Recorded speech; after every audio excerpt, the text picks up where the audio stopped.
ولقد خلقنا الإنسان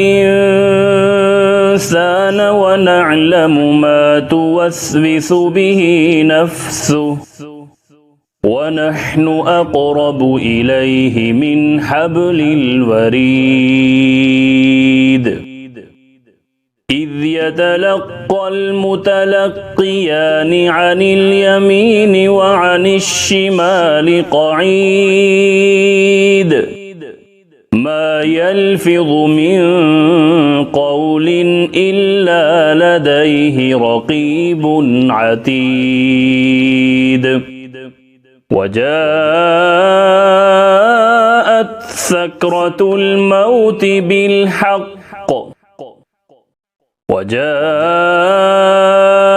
سكرة الموت بالحق ذلك ما كنت منه تحيد ونفخ في الصور ذلك يوم الوعيد وجاءت كل نفس معها سائق وشهيد لقد كنت في غفلة من هذا فكشفنا عنك غطاءك فبصرك اليوم حديد وقال قرينه هذا ما لدي عتيد ألقيا في جهنم كل كفار عنيد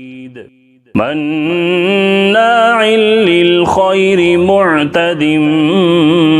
مريب الذي جعل مع الله إلها آخر فألقياه في العذاب الشديد قال قرينه ربنا ما